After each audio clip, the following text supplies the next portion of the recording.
I think travel is medicine.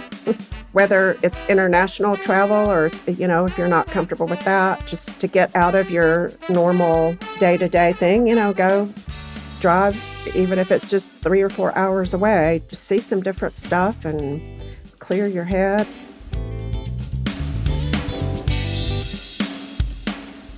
Monica Holmes does everything with a unique flair.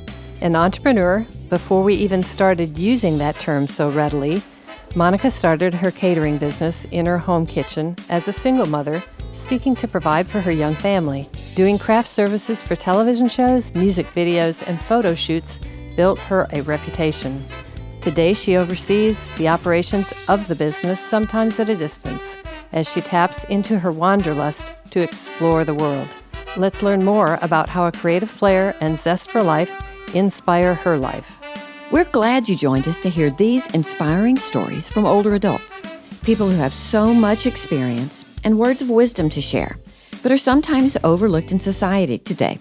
I'm Sally Hussey, the CEO of 50 Forward, a Nashville-based nonprofit. Our mission is to support, champion, and enhance the lives of those 50 and older. And I'm Susan Sizemore, your guide through these beautiful conversations with those who are living life to the fullest and who know how to squeeze the day in their second chapter of life. Now, in my second chapter and encore career, I'm following my passion for sharing the stories of older adults with you and with the world.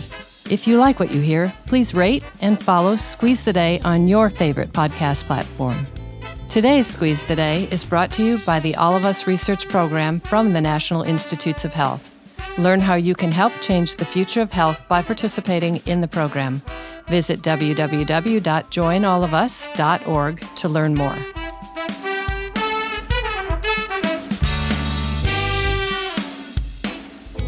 Welcome to Squeeze the Day. Thank you. It's so exciting to have you here. I want to start by talking a little bit about the reputation that you have that preceded our getting to know one another. My husband used to come home from production shoots raving about your catering, especially your green beans, something he would never eat at home. Do tell me about your unique presentation of foods and especially green beans. Well, I wish I could remember what that green bean Of course. dish was, but, I was young and I was really learning to cook because I had no training. So I'm sure it was something very simple, and it's the way I continue to cook when I cook at home. I just like simple, fresh food, and so it was probably some sort of steamed green beans with olive oil and butter and Parmesan cheese or something like that. Ooh, well, okay. I've never put Parmesan cheese on mine. So, okay, now I've got one secret. I'll try it. So how did you get started as a caterer?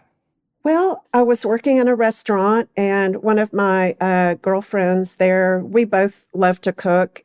We would get together with a group of friends, and, maybe about once a month, we would all take turns and cook dinner at each other's house, and we would always have a theme, like it would be Italian or Indian or whatever. So I loved food, and I was curious about it, didn't really know much about it, but we played around a lot, just trying different things. And then a friend of hers who was in the film business asked her if she wanted to cater a dinner for a film crew. And she said yes. And she asked me if I wanted to do it with her. So it was for Film House, I think. And it was actually right across the street from this studio at public television. So just a few feet from where we are now. They loved it. And then they started calling us back and started telling other people about us. And it just eventually, after about a year, it grew into a business. And we both quit our jobs waiting tables at the original O'Charlie's on 21st Avenue. That was a long time ago. She was married, got pregnant, had a baby. And then she decided that it was too much to cater with a baby. And I was a single mom. My son was 8 when I started. So she quit. I kept going, and then it just kept growing a little bit more and a little bit more every year. And so now, 44 and a half years later, it's still here, but a lot bigger than when I used to do it out of my house and load up my Toyota Celica with food and haul it around town. Wow, you've graduated. I have, yeah. Now we have big giant trucks. So I'd love to know a little bit more about your roots. I think at one point you told me you left home at the age of 16. I'd just love to know a little bit about that, your desire for independence, and then also your education. Well, I ran away from home 3 days before my 16th birthday. Wow. Yep. And got married. My parents, of course, were surprised. They did not know, and they were not happy, but it really was the best thing for me to get out of there. I was a junior in high school when we got married, and then since it was such a long time ago, they made me drop out midterm in my junior year. So I did that, but then I went back my senior year and I graduated with my class in 1973. And at graduation, I had a year-old child on my hip, my son, Chris. Hmm. And I was married till I was about 20, and then I was not happy, and I left and moved out and started over. And then that's when I started working at the O'Charlie's. But before I did that, I was a makeup artist for Revlon. So I had a whole nother career. I had about 25 stores that I called on in Nashville, and they wanted me to move to Arkansas and to be a rep and have like 3 states. But I was a single mom. I had a young child, and there was just no way I could move. So that job went away, and I met a woman who was working at O'Charlie's, and she told me, she said, you could come work here. She said, it's really fun and we make good money. So I worked there for several years and met some of the best friends of my life. I went to Belmont, and I was in my 30s thinking about becoming an art therapist. I wanted to work with children who were traumatized or adults that were traumatized. And I love art and I love psychology. But I was catering at the time as well. And I just thought, oh my God, this is going to take me forever. I'll be 800 years old by the time I get a master's. And so anyway, I decided to let that go. The very first time I met you, I thought, you are such a creative. Has creativity always been at the root of what you do? I think that I've always had a creative side, but I think it's evolved as I've gotten older. And, I look at what I do with catering. I mean, to me, it's performance art, because there's many levels to it. And you have to, not only do the food, but you have to think about how it looks and just kind of visualize the entire event and the energy and all together. So it's always been there. And hopefully when I retire at the end of this year, I can tap into some different creative, get back into doing pottery or try painting and just doing some different stuff that I don't have time to do now. Yeah, no, good for you. And a mutual friend of ours, Tara, who works for AARP, said, hey, I really think Monica Holmes would be an interesting guest. And I not only thought, oh my gosh, Monica is so creative and so interesting on many levels, but then she also shared something about going to an event where it was maybe at an automotive museum and you used hubcaps as part of your... Talk through that. That was cool. Well, that was at I think it's the Lane Motor Car Museum. And I bought these hubcaps years ago because we did an event for Chevy. And so I bought these hubcaps to use on the buffet. And so I've just had them for years. I still have them, and they get pulled out every so often. But I remember I had a vintage police siren that we used on that event that I have since sold. But I'm always collecting kind of unusual things like that can be used on an event. They may not get used very often, but when you need a vintage police siren, you got it, so or the hubcaps. But yeah, those are fun. And I think, those are the details that people remember, So, I also wanted to talk to you a little bit about your sense of adventure and wrapping in maybe food, travel, everything. But I also want to throw 2 other terms that crossed my mind while we were talking, and that's risk taker and also thrill seeker. Are all those part of the Monica Holmes trifecta?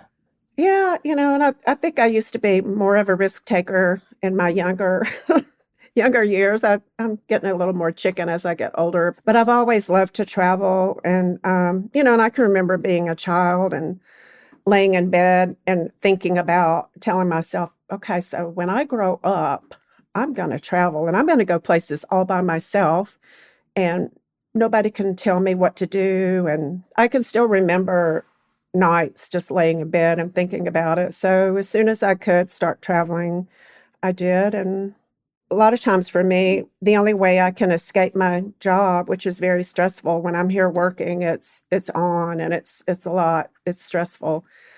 So, being able to leave for 4 or 5 days or sometimes a couple of weeks, I can unplug, even though I still have to check email. And it's really the only way that I can escape. Yeah, so during some of your travels, I noticed on Facebook that you posted about a really unusual reunion with your sister Oh, in an yeah. airport. Talk about Yes, that. That was yes. so cool. Mid-January, I went to Italy. I met up with a girlfriend in Venice, and then we went to Rome for a few days. And she's a caterer in Santa Barbara, and we've gotten to be best friends just through being in some organizations together. And we usually do a couple of trips a year together. So anyway, I was making my way home, and I had a layover in Heathrow, and I was trying to find a place to eat, and all of a sudden I hear somebody call my name, and I look up, and there's my sister that I haven't seen in 2 years with her wife. And we all just kind of froze like deer in the headlight because we just didn't expect to run into each other, but we did, and it was a very pleasant surprise. And so we got to sit down for about 20 minutes and have a cup of coffee and visit, and so that was a big surprise. Yeah, no, that was so cool. That same mutual friend that was suggesting you as a guest also told me that you two met, I think, through maybe a dance class that she was Hmm. offering. And I'm curious about how dance has served as a springboard for you at a different phase of your life. Yeah, well, I have taken dance since I was a child, and from ballet to jazz to tap. I helped teach a children's buck dancing class in Nashville several years ago, Hmm. and really, I've taken about every kind of dance that you can imagine. I'm not good at any of them, but I met Tara because she was partners in a dance studio here in Nashville, and it was a ballroom dance studio. So that's where I met her. And I love dance. I'm not taking any classes right now, but again, that's another. When I retire, I want to maybe go to Vienna or Argentina, and I love the tango, I love the waltz. So I would like to go take some classes someplace exotic and learn how to do it. So neat, so neat. This is so inspiring. And I hope, other people listening are kind of thinking, well, I could do some of those things too. I'm going to also give one more nod to that dance class because I also think the door opener not only was the dance class, but you had on some killer boots that I believe, your creativity, but your fashion sense definitely caught Tara's eye as well. Yes. Well, I love fashion, and again, I think, your body is the perfect gallery. So, you can kind of adorn yourself with whatever makes you happy. And if it's something a little fun and crazy, that's okay. Or you can not if you don't want to. So let's talk a little bit about single moms. What advice would you offer to single mothers, not only with respect to juggling, but also following their dreams? Yeah, it's hard to follow a dream when you're following a toddler, but it can be done. And single moms come in all different shapes and sizes and with varied support systems. And I had some support from my ex-husband's parents. They helped me so much. And when I worked on the weekends, they kept Chris, and, they were a very positive influence on him and really helped him become who he is. Because I was a child with a child, and I Hmm. certainly don't recommend having a child when you're a child. It's not the best. It worked out for me, and single mothers just need to keep at it, keep plugging along and network where they can, for their jobs. And it's complicated. It's hard, but just live a good, honest life and be open and let people help you where you can and hope it all comes together. Well, it looks like it has for you. And I know we're going to talk a little bit more about your son in a moment. But let's talk a little bit about entrepreneurs. You talked about early in your career, and we didn't really use the word entrepreneur because I don't think many people talked about entrepreneurs back then. But I definitely see you as an entrepreneur, especially in today's culture. So do you have any advice for entrepreneurs today? Well, for me, when I got involved in some catering groups, and I would go to conferences in Las Vegas with thousands of other caterers and sit in on sessions, and I learned so much there. So I think when I finally got involved in some stuff like that, that's when my company really started to take off, because before that, I was just making it up as I went along. I mean, I just was doing the best I could. And I think getting involved in some organizations and with other caterers, and, I learned so much. And that's what really kind of took me to another level. Do you have a mentor? When I would go to those conferences, there were some very large catering company owners that I met, and I got to be friends with them. And so if I had any questions or issues, I could pick up a phone and call them. So I did have several. And still, I have people like that, because you're always learning, even as long as I've done this. I mean, there's situations that come up that you go, what the heck am I supposed to do now? And there's a lot of social media chat rooms with caterers that we belong to, that we daily, I'm looking at those and just seeing the struggles that only caterers, and it's good that it's private, because sometimes we just need to vent, because it can be really difficult. And, and for the most part, clients are lovely, but doesn't matter what business you're in, sometimes you get that client that is difficult.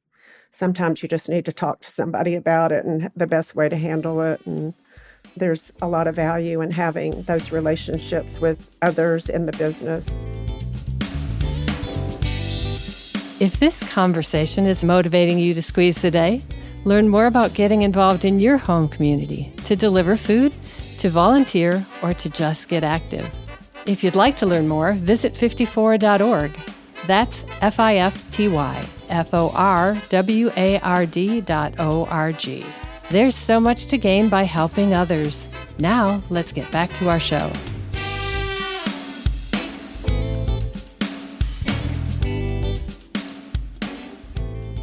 So I've got just a speed round of questions that I just want you to give a quick response to. Company shows up, favorite food to have on hand?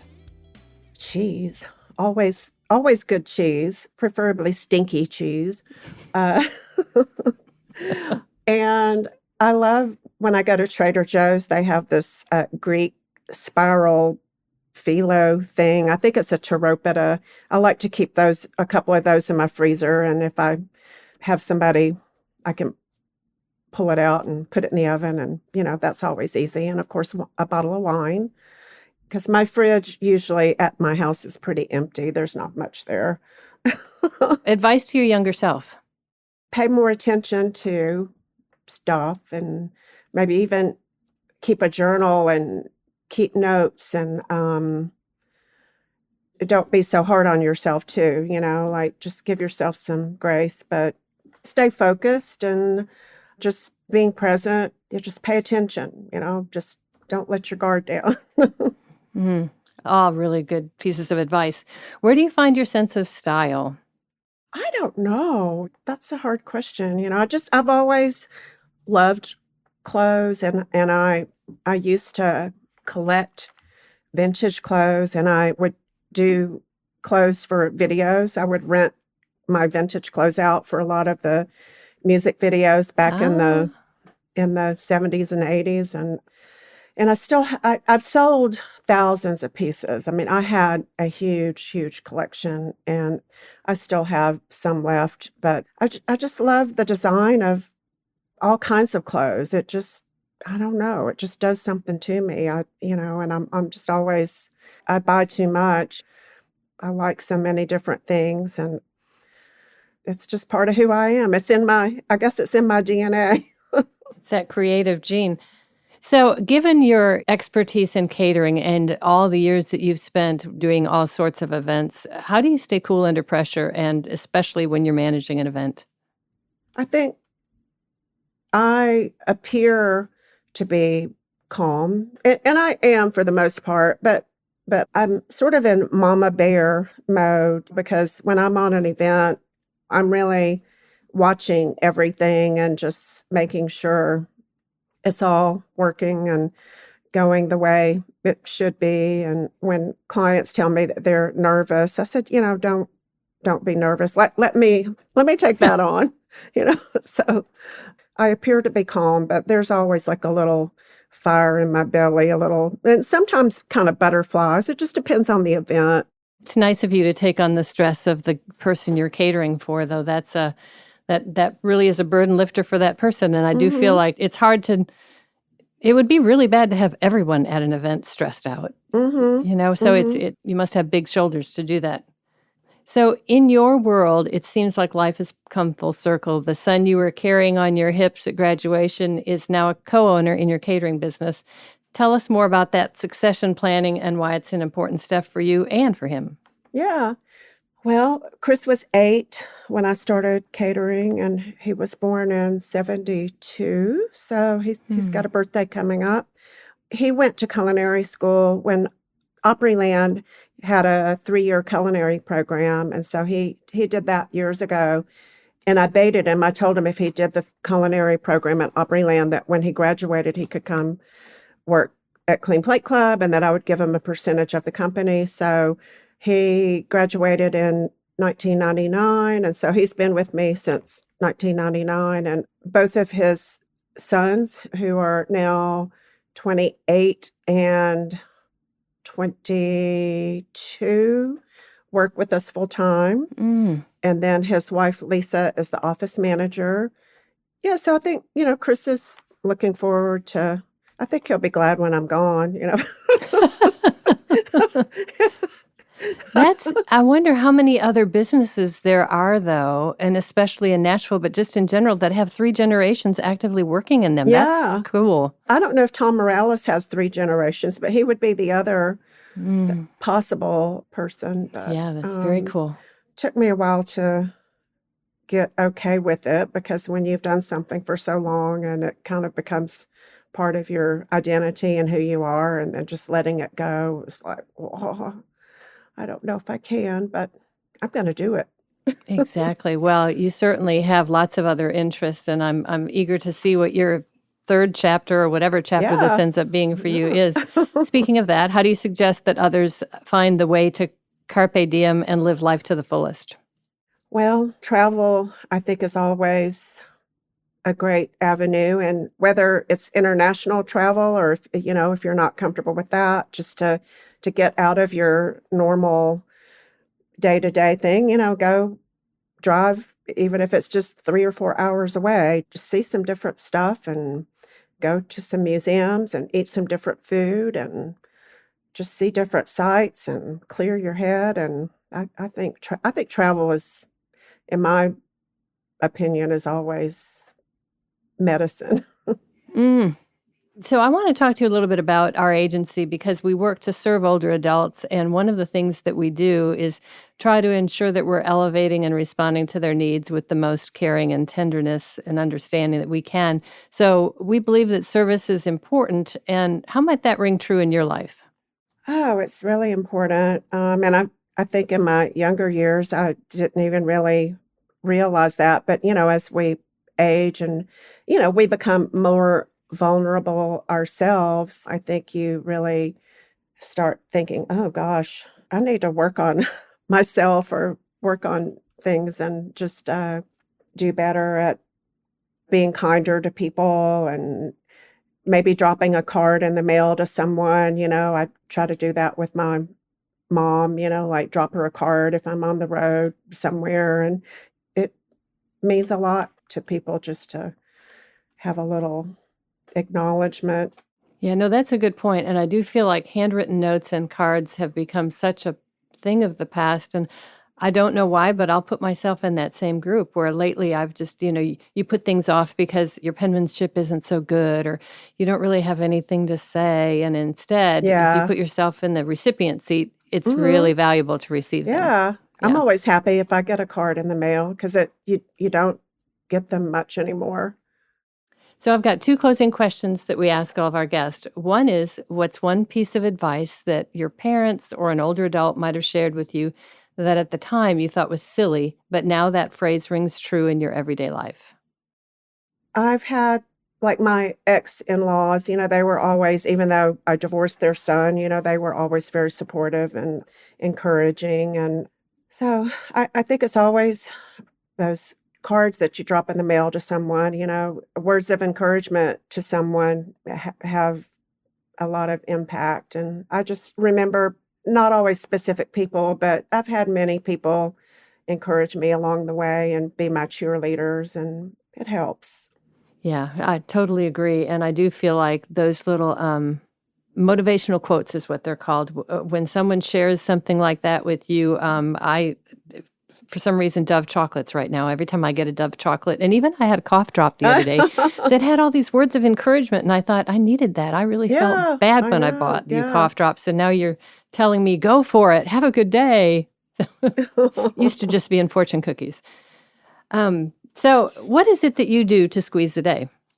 I try to exercise every day if I can, like either do Pilates or I've started a rowing class lately, so I Nice. try to do that and just try to stay in a positive space and take a nap if I am feeling not so good or cranky, or go for a walk.